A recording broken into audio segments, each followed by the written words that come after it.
Ay, ay, ay, ay. Oh, yes. Hello. And That was a warm nice welcome. start, wasn't it? Yes. Oh my gosh, you stole the entrance, didn't you? There you go. You've introduced the podcast. Ingrid, you have. What Could can you you say, say it Katja? again, Katja, please? Yeah. So, welcome to our Releasing Community podcast. We are here to share our love for releasing and for the Sedona Method.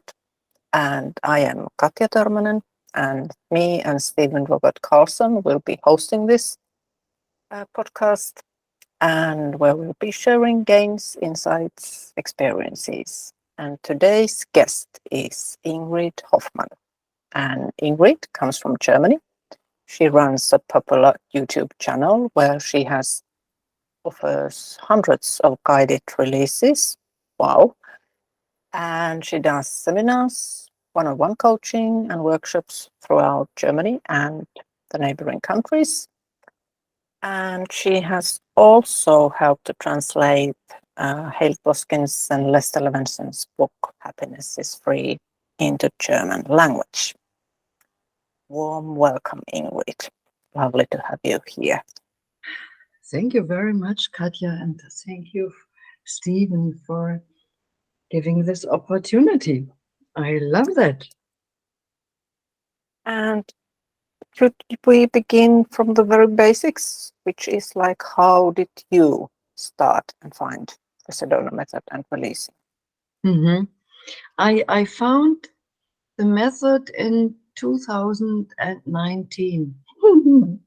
I was at a retreat with Christian Meyer.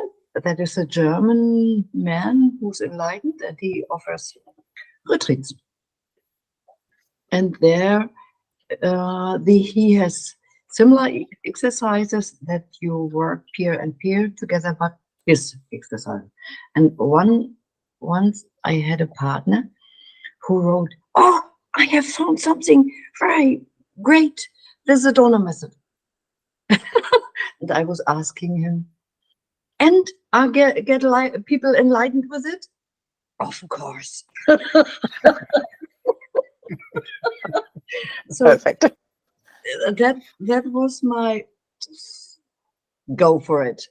And I searched the internet, found something, started releasing on my own, bought the German book, studied it, worked with friends, started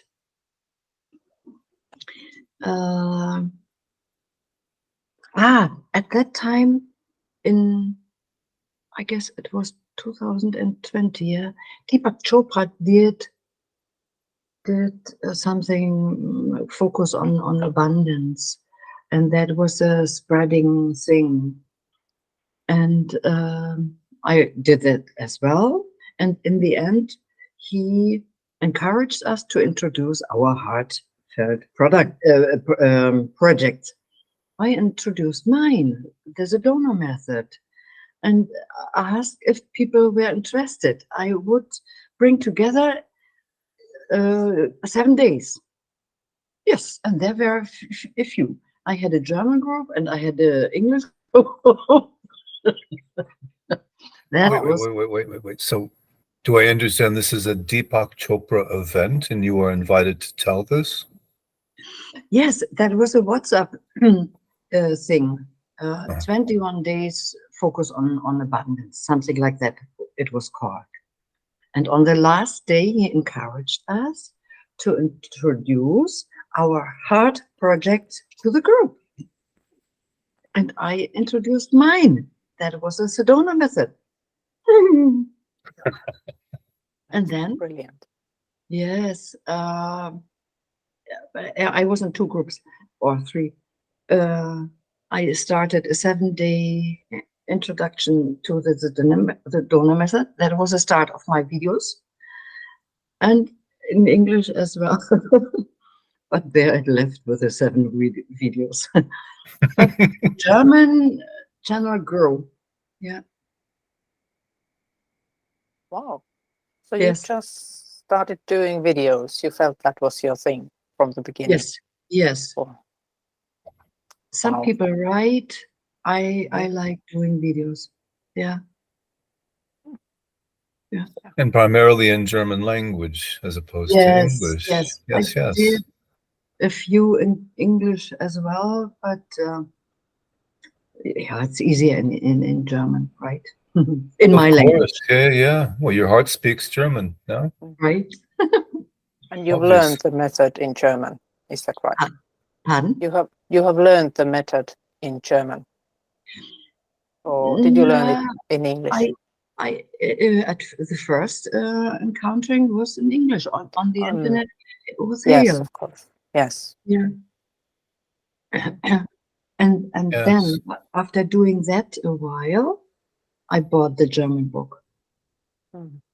and then I studied it and studied it and studied it and did videos and Oh, that's wonderful. Since my native tongue isn't English, so I'm really interested. Have you found there's difference in releasing in English and in your native tongue? it's different. Yes, of course. Sometimes a few words in English don't come to my mind. Mhm. Sometimes that is no. Yeah, of course, in German as well. Sometimes the word doesn't come, but yeah, it's a little different. Yeah, and welcoming. If you translate it, willkommen heißen, it means hug something. Yes. And this picture to hug the anger, for instance. Might not work so well. Yeah, so I prefer allowing.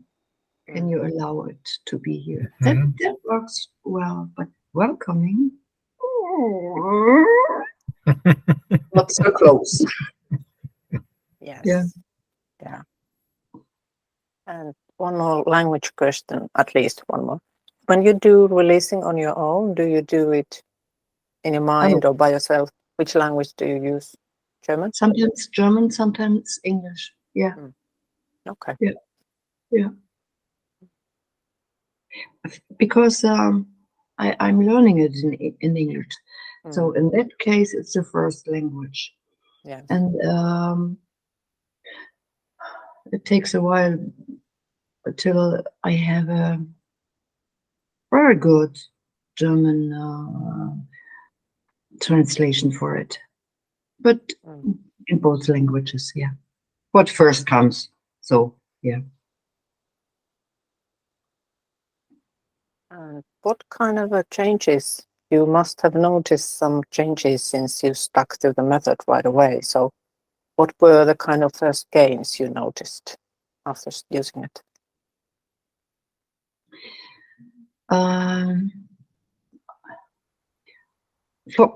May I give an example, like a story or something? Of course, Yeah. of course.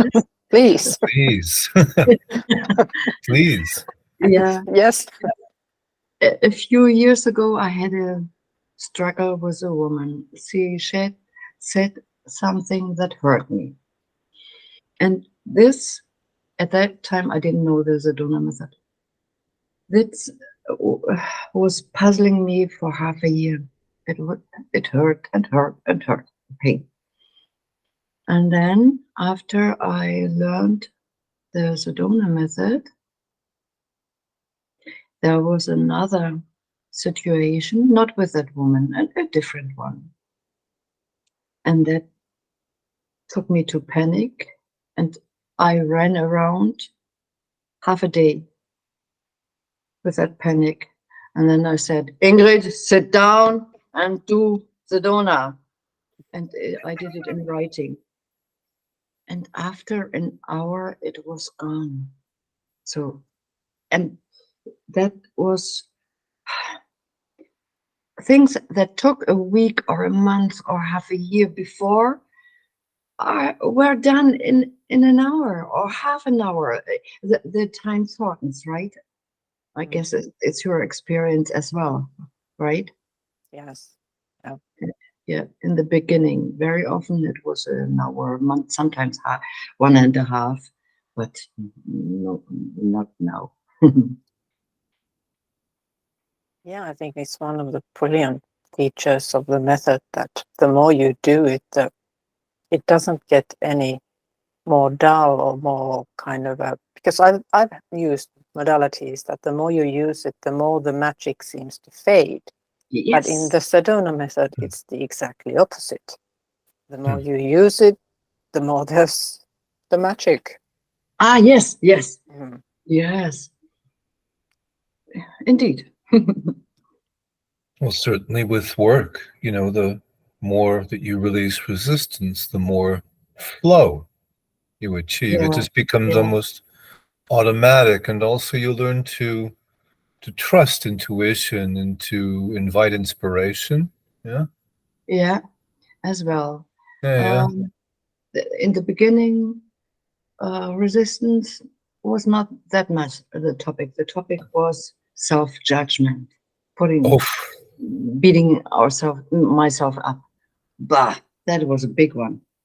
Yeah. Mhm. hmm, Yeah. yeah. I don't know too many people that feel that way. That's a joke, of course. Yeah, you're totally unique.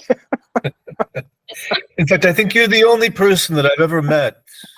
I see. Interesting. Oh dear. Right. Yeah. But it is funny how we kind of all share the same things and same Yeah. issues, but still we all usually come from different angles to it. We have our favorite problems and favorite topics. Yes. We like to make problems also. Yes. And what me helped a lot in the beginning was doing it in writing. I found a video at that, or in that video. Hale was young, maybe mid or end 20 or start of 30, and he recommended writing and explained it and so on. I have 2 of those books Wow. full of releases, and then once was a day, so okay, now you can do it here. Oh, Yeah, and it worked, yeah. And sometimes I still do it in writing when I cannot do it on a run. mm. Yeah, this writing, releasing, I love it very much. Oh, that's interesting. I find that if I'm using holistic, it helps me if I've written them down. But Yeah. I haven't really used it that much in other releasing ways. Uh-huh. So you write the whole questions once or twice or several No, times. So no. In the beginning, I had the questions next to me. Mm. I wrote down the topic, 1 sentence. Yes. It's for me, for nobody else, and I know about Mhm. it, so it's not necessary to write a novel. And then I wrote down the first feeling, and then I asked myself the questions, and when the feeling was gone, I made a tick. And what Oh, feeling came up next, I wrote it down, asked the question, made a tick when it was gone. So, yeah. No, the question. Why should I write them down? No. that's a really good way. Must Yeah, try that actually sometime. Yeah. yeah. Mm. So did you have start having releasing partners at some point, or have you been Yeah. doing? When I did the facilitated training for the first time in 2020, Hale recommended to have at least 1 partner. Yes. I had 5. Mm, good. And we had appointments. I had appointments with them 2 or 3 times a week. Hmm.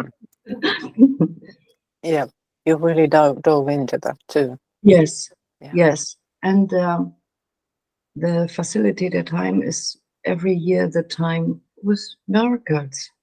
So because letting go intensifies during that time. Mm. And some of the partners, we stick together the year over, and with some partners only for that time, and then no longer that often, but once a week. Yes. Mm. So I still have 5 or something like that. Not Good. only international, and meanwhile German as well. Yeah. I'm curious, how did you find partnerships in the beginning? Were they easy for you, or do you have any resistance towards doing them? In the beginning. Yeah.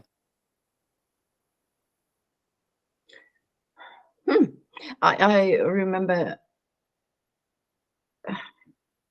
it was 50-50. Half were good, helpful, Mhm. and there were as well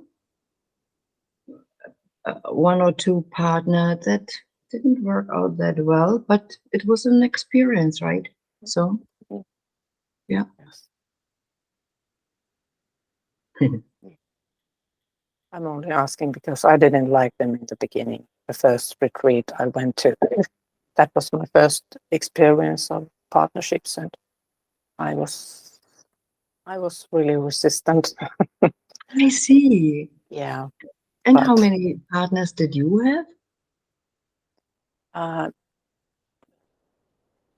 It was a retreat when I first started, so we had partnerships like every day.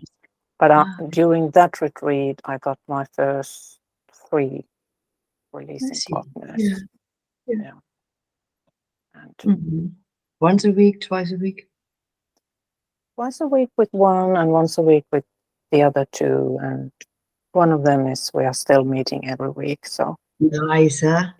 I love it was it. 15, my first retreat. So it's really lovely. And one of the many things I love about the Sedona Method, that you get really amazing friends from the Yes. method. Right. That's Right. That is awful. Awesome. Sorry. Awesome. Yes. Yes. Ausgezeichnet. How long are you with the Sedona Method, Katja and Stephen? I started in 2013. 10 years ago. 2013. Yeah. Yes. Stephen has been doing for long. I started 20 years ago, 2003. I see. And yeah, I went through many different phases.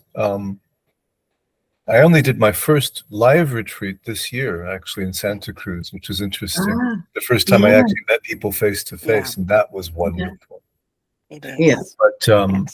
But things for me really got more intense from 2019. Yeah, that's when I first started the facilitator training course, and then the pandemic. That's when things just sort of intensified for, I think, a lot of people. Yeah. But I really began throwing myself into facilitating in the on-call releasing channel that we have in WhatsApp. Yeah. So just sending out who wants to be facilitated, sometimes 3-4 times a day, 3-4 times a day. Yeah, nice. Sometimes. And with great joy, though, it really felt good because there was a real sense of giving, but also so my first releasing partners, some were very difficult, actually. And, there were things that came up, and kind of what Hale says is that, the first few, well, actually, he says that the partners will bring up what needs to be brought up, which can sometimes be tricky. Yeah. So, yeah. And meanwhile, for me, it's easier with a partner. Sometimes when I do it on my own, it's quickly 1 minute, 2 minutes, 3 minutes, and some topics stick. They are like glue, and then I think, oh, where's the partner? Yeah. Yeah. Yeah, and I love like with releasing partners, because usually when you meet kind of a normal friends and you start sharing your problems, they either want to give you advice or they believe you. Oh, that's horrible. That's really horrible. And there's satisfaction in that too. It can be really nice too. But when you're telling those things to a releasing friend, releasing partner, they are kind of they are accepting everything, but they don't take anything too seriously. So I really love that. Yeah. Plus, then there's the releasing, and that's the really helpful part. Yeah. That's true. Yeah. Now that you name it or mention it, yes, exactly. Similar to me, yeah. So when you have... Go ahead, Stephen. Oh, I sometimes call that quality sort of this unconditional acceptance. Yeah. That seems to me the bedrock of the method, really. Yeah. It's a good term. Yeah. And we are all in this club wanting to give advice to other people. I'm always very, very cautious. No. I will. Would you like to, would you like a suggestion? Are you open to advice? This is, I never, ever impose advice. No. I sometimes still do it, but I notice it meanwhile, and I do it less. Yeah. And that is a gain, I guess, huh? Yes. It's fine whether you do it or don't. It's just what's apparently happening. Right? Yeah. But Ingrid, you have told those videos, so you have so many of them. How do you find the inspiration? You have an idea and you do it right away, or do you have a kind of theme you are working on for a longer time, or? Sometimes I have translated release from Hale. I loved very much. Sometimes I met someone who told me his topic or her topic, and when I come home, I think, oh, that's a topic that I guess a lot of people have. And then I sit down in front of the camera and tell people, I just met a woman that had that problem, and I think other people have that as well. So let's do a release on it. So some of them appear that way, and some, there was one woman that didn't know her father, and she said, I guess this is a topic for other people as well. I would love to do a session with me, and I want you to spread it. So that happens as well. Yeah.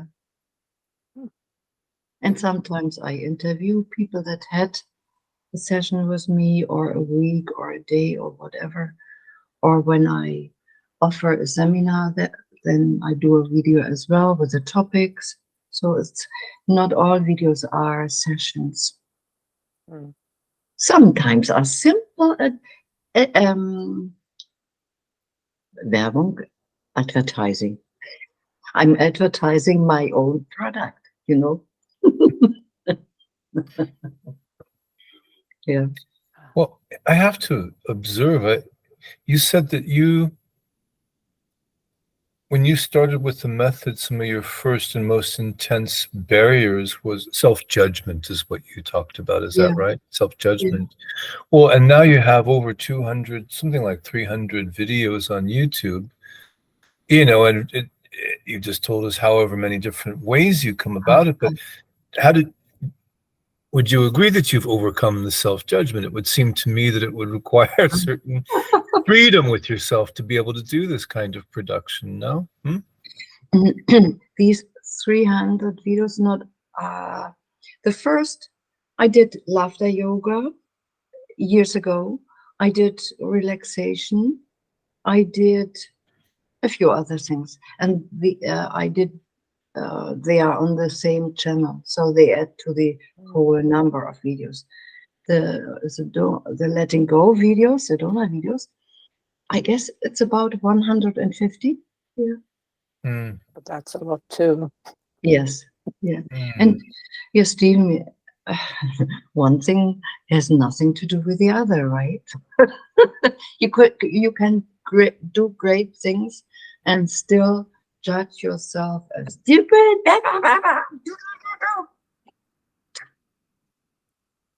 It's autopilot. It's no longer that strong. That is true. But still, every now and then there. Yeah. And you said laughter yoga. Yes, I did it. Mm-hmm. Oh, I can really picture you as a facilitator of laughter yoga, Ingrid. I really just this image. Yeah. How does it start? I can't remember the chant, the hoo ha he he. Ah. Oh yeah, hoo ha. Madan Kataria invented it, an Indian doctor, and he spread the message all over the world, and I liked it as well. And can you laugh for 10 minutes? No, that's not normal. Even a minute is not normal. So, but I could do that, and I did a 20-minute laughter video. 20 minutes? Yes. 20 minutes, and in the end I couldn't stop. Oh, that's wonderful. And it is wonderful. And you sleep well afterwards. You run as well with the wrinkles here. It has good effects as well. But the Sedona method is clearing up. This I did not notice with laughter yoga. It was fun. It was great. But I needed this clearing old stuff, the old mud out. That was what I needed. And then I wanted to share it. Yeah, of course. There's certainly a lot in common there in the sense that, yes, the laughter yoga is also a release. Absolutely, laughter is a release. Yeah, the Sedona method is just a bit more comprehensive, I'd say.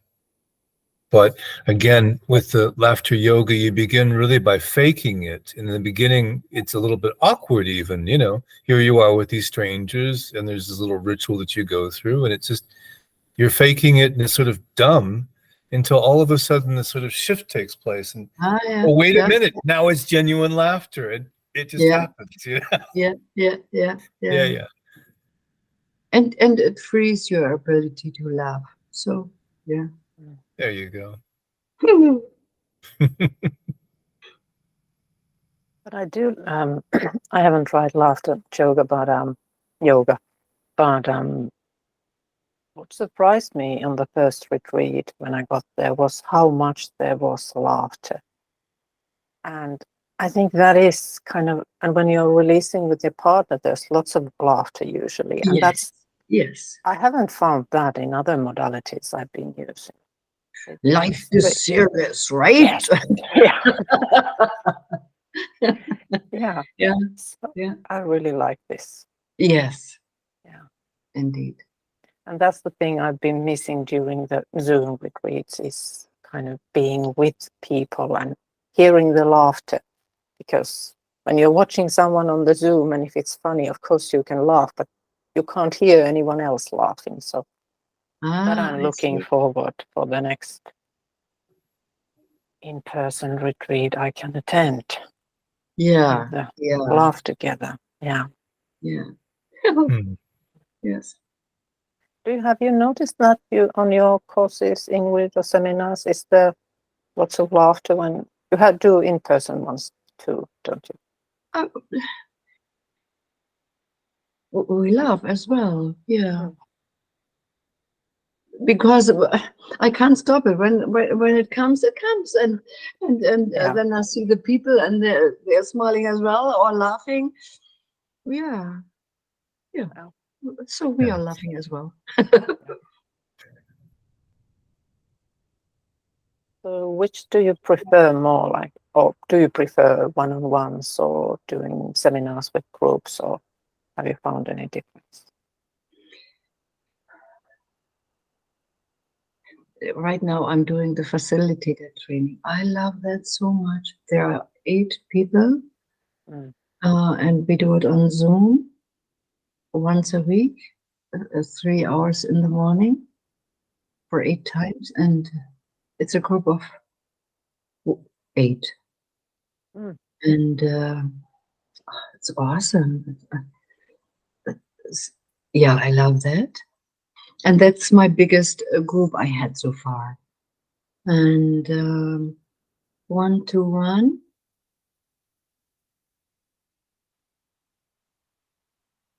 Meanwhile, I prefer groups. I just realized. Yeah. There's a different energy on both. Yeah. Yeah. And but one-to-one is fine as well, of course. Yeah.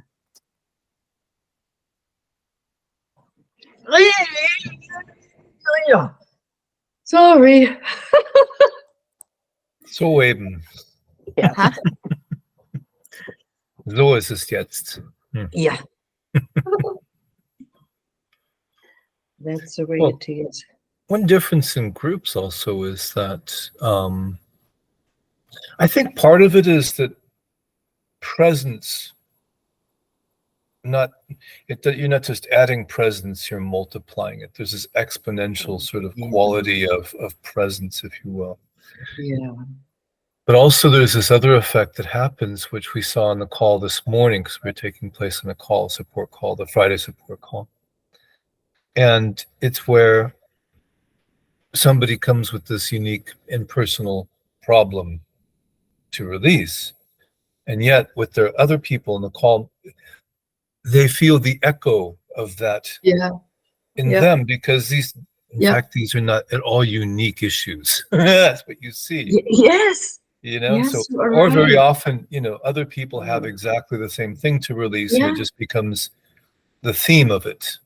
And that but it's seeing yourself reflected in the other, and seeing that the so-called, we always take our problems so serious, and they're always so unique and I'm personal. the only one. And it's only me, Right. And then you see, everybody. Yeah, and that is freeing as well. Yeah. It is. But I found when I'm talking about, the method isn't very known here. So when I'm talking about it or sharing it here to people who know nothing about it, I can sense this, or they actually say that they kind of feel, they are embarrassed of kind of admitting that they have certain feelings like anger or sadness or apathy or something. And I'm like, we all have them. But I do remember looking back, that there was a time when it was hard for me to admit I was feeling them. Yes. But I think it's the beauty. We are well-dressed actors, right? In society. We are. Yes. Yeah. And to get back to the human being with feelings, it start out a little not so easy. Yeah.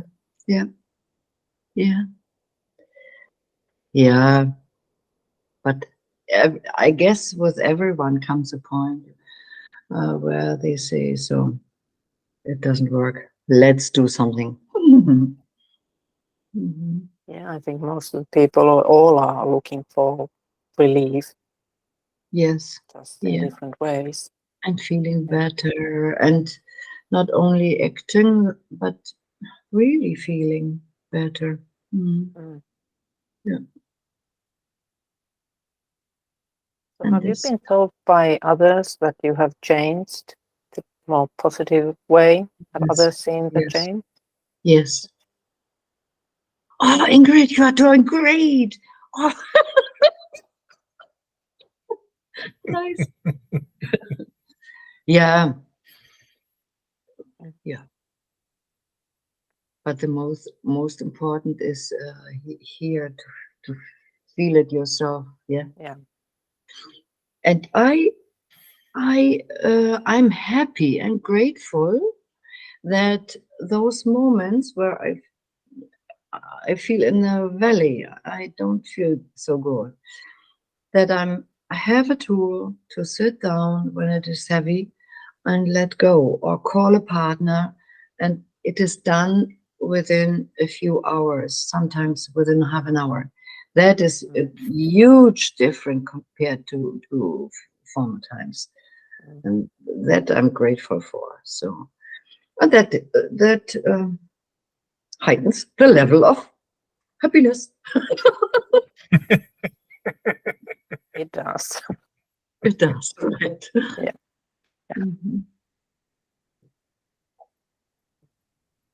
I guess it's similar with you, right?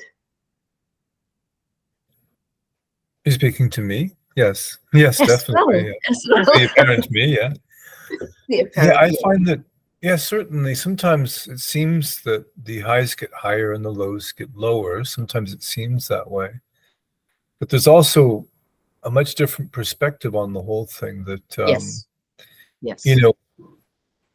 sometimes it feels low, sometimes there are frustrations or anger or different things come, and things can get pretty intense. And I suppose in a different time and place I would have said, well, that's a shitty day.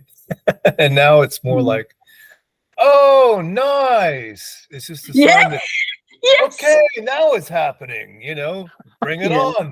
Okay, I've been waiting, because for me now it's this. These are emotions that are just coming up and passing through, and there's familiarity. First of all, it's not the first time this is. Yeah. It's it just becomes obvious that these are emotions coming up and coming through, and this is just part of it as well. Yeah. So. Yeah.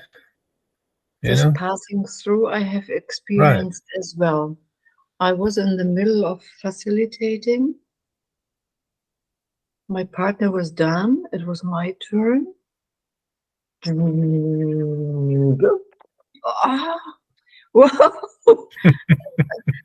And we didn't do anything. It passed through. Yeah, not very often, but occasionally it's that way.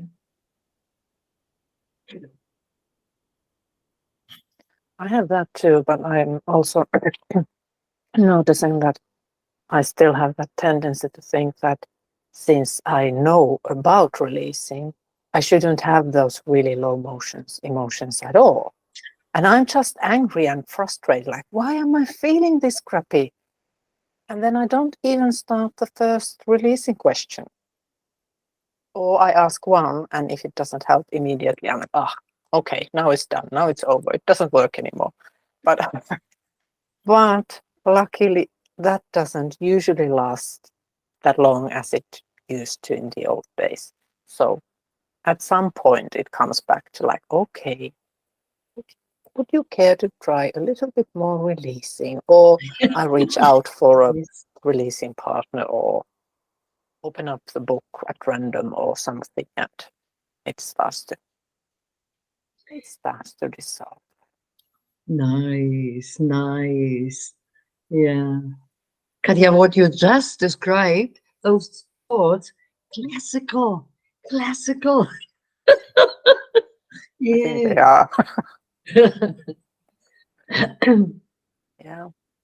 And when you hear those, those things where everyone that reports it, thinks it's serious, and you, sweetie, it's it's only the mind chatter.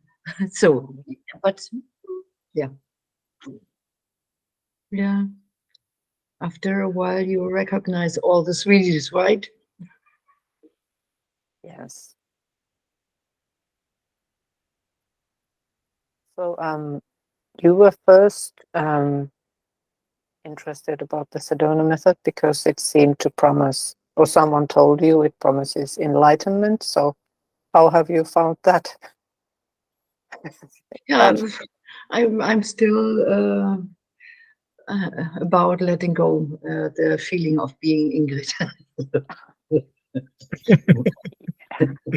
Yes. Yeah, but the moments where I can taste the stillness, the emptiness, and the love,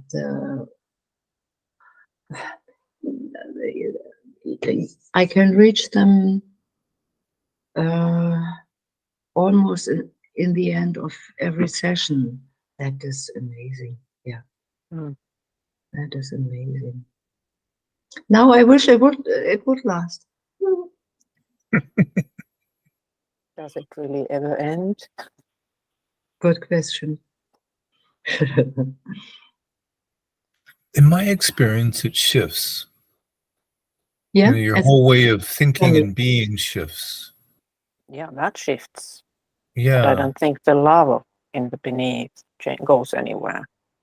Sorry, you don't think the what? I don't think the love and the peace beneath and beyond, I don't think that goes anywhere, but our thoughts and feelings and perceptions, they change. Well, the love and the peace comes to the foreground. Yeah. Yes. It becomes so much more accessible. Yeah. And evident. It's there all the time, actually. You're just not looking at it. Right. Exactly. But then so often we start releasing in order to solve problems. And my experience is that, these habits, they fade. These problems, they lighten. Well, if there are I'm thinking of patterns of behavior, of thinking, I still find myself falling into the same ruts or the same, but there's so much more space around it that, it's, oh, okay, this is happening now. All right, fine. And it doesn't involve me so much. Yeah. And it doesn't feel as sticky. It just, you just move on with, it's not, how can I say? It's okay, that behavior is still there. It's still a tendency, if you will. But it's like, okay, and so what? It just becomes less sticky, I suppose. Yeah, right. Yeah. Right. Yeah. Whereas, in the beginning, you're like, no, this has to change and be different. Yes. Nope. That's still the tendency of the body mind. That's what's happened. It's not going to change, but it doesn't have to matter. Right. And that's the freedom of it. Yeah. I still remember how disappointed I was when I finally realized that there isn't a point when you have released enough so that there won't be any so-called negative emotions or feelings. I really thought that I could release my way to the always feeling nice land where, I wouldn't have the downwards feelings at all. But now I kind of see the point why it's, well, there isn't a point, but kind of like why that's even better. But I still remember how disappointed I was. Like, I'm never going to be just happy. Why? Yeah. And that is in the beginning a big topic for a lot of people. When I encounter that, I grab that. Can you welcome this wanting it to be done once and forever? Yeah, this hope is very common. Yeah. Yes. Yeah. That's right, and me too. And yeah, And then I saw, okay, it's not done. It comes again. Okay, not that heavy like the first time, but here it is again. Okay. Yeah. But so, yeah, emotions come and they go as well. Anger arises from time to time. For example, let's just to name one emotion that people don't like all that much. But here's the thing, is it really the emotion itself, or is it the holding on that causes the suffering? Both, yeah. Or the resistance towards it. Exactly so. Yeah. Resistance, holding on to even the bullshit. Yeah. Yeah. This is what I'm noticing as well, very often in myself and in with others as well. There's a wanting to hold on even to those things we don't want. Yeah. But if you, especially to those things. yeah, and it's so horizon widening when you look honestly deep and see this. Oh, I've never expected that, but it's there. Yeah.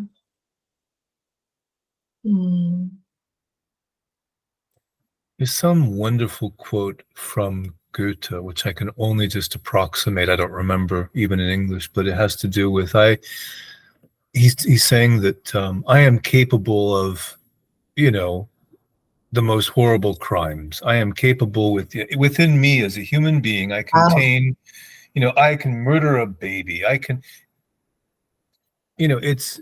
Do you remember what I'm talking about? Is this familiar to you at all? Am I coming close in the? I wish I could find this quote, but he's saying, in fact, that all of these things are contained within me, the individual, even those horrible things that I hate about the world, and that I would never want to be. I am also capable of that. Yeah. Yes. Yes. I remember on the first retreat when someone asked Hale that, what if someone taught terrorists to release? Like, wouldn't it make them even worse? Like, they would just release all their possible guilt or whatever. And I really was kind of like, I was worried about the answer because I was like, yeah, that would be really awful.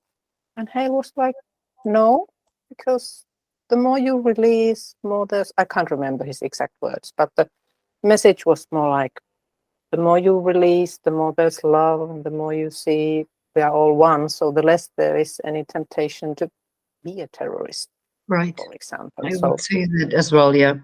But those are questions the mind comes up with. Yeah. Logical or whatever. Wanting to figure them out.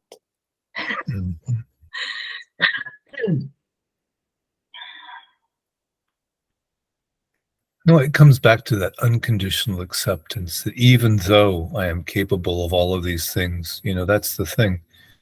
It's not me.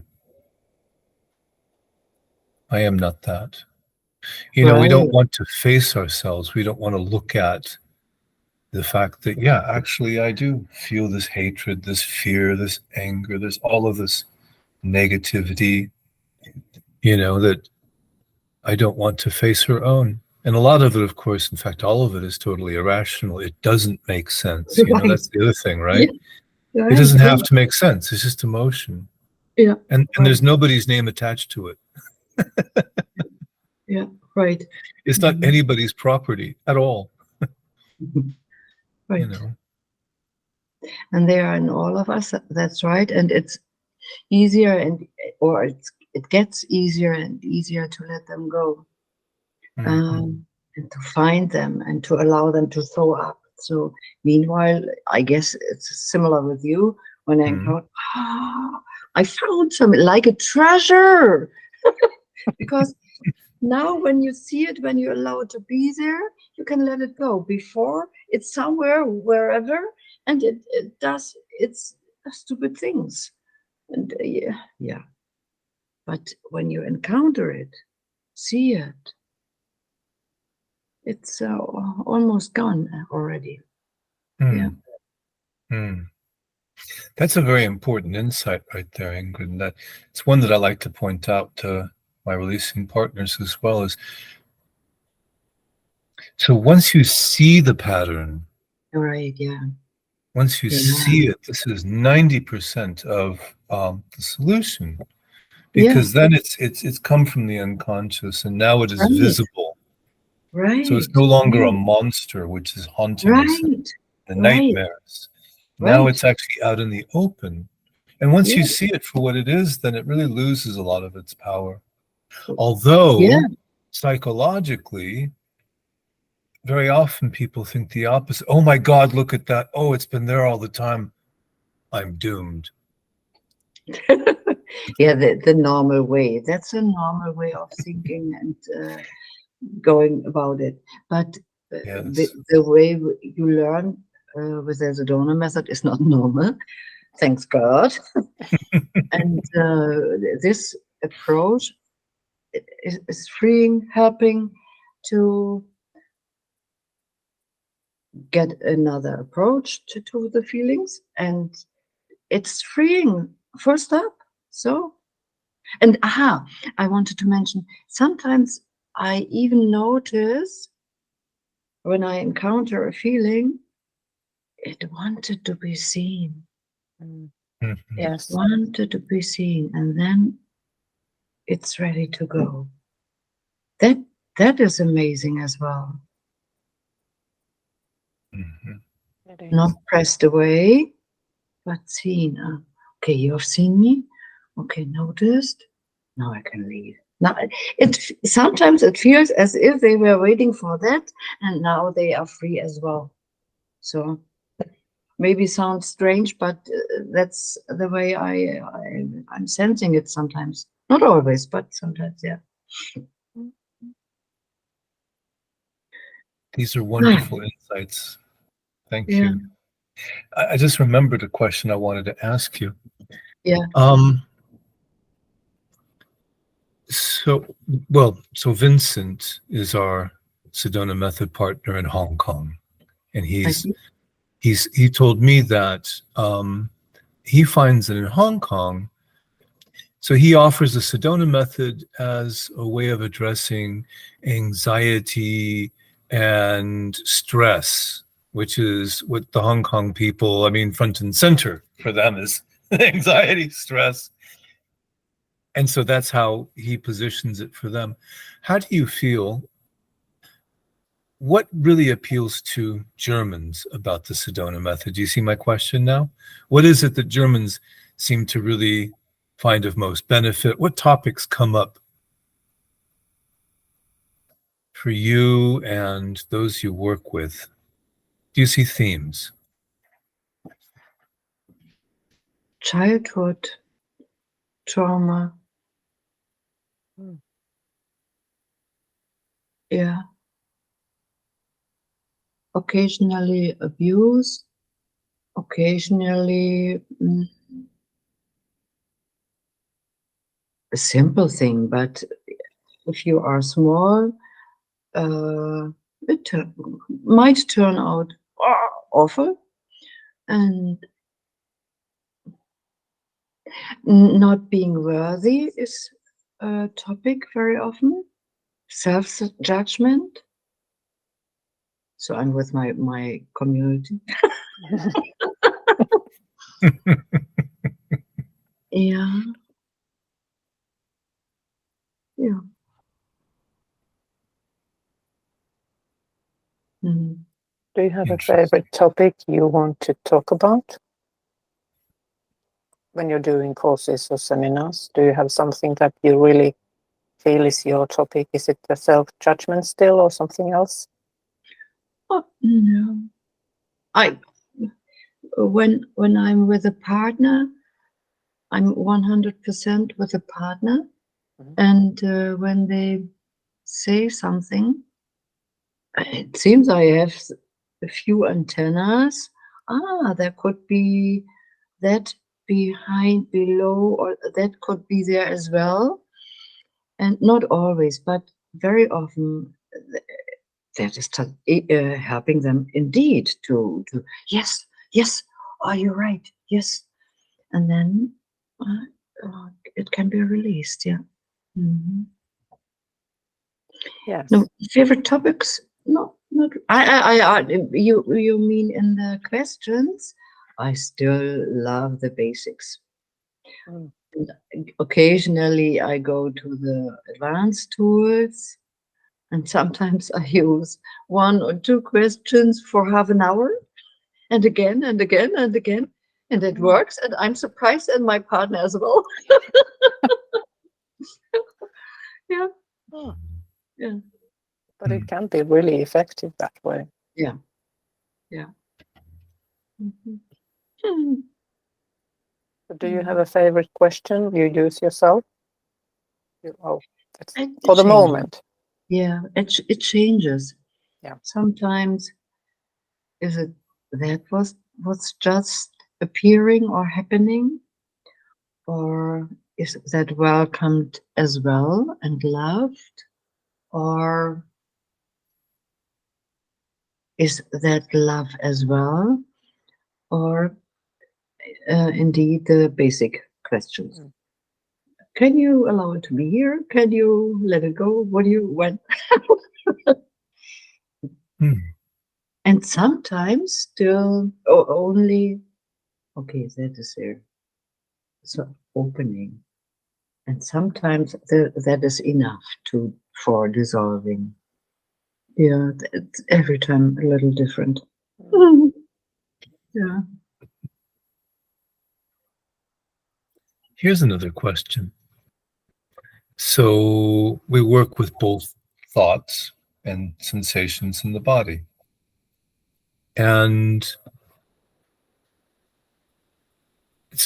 the German people strike me, I suppose, as more mental, more head-bound. And, Hale also talks about being a head releaser. Do you remember this? Yeah. Whereas, I guess in my experience, I find it very effective to work within the body somatically.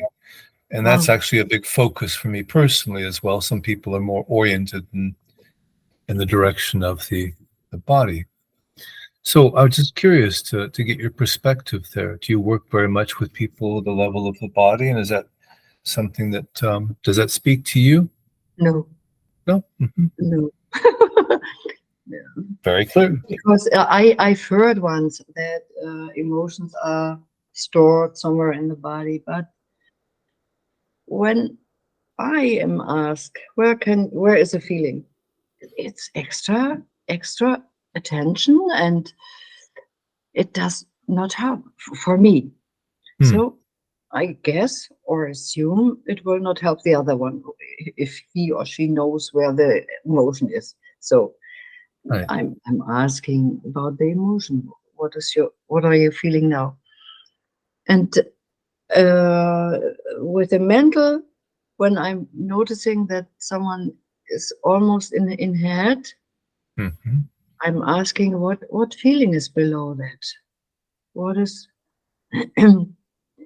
because and after a while, if they can't stop this, I'm telling them that we can spend hours on this stuff here, and we can do something with the feelings, but mental.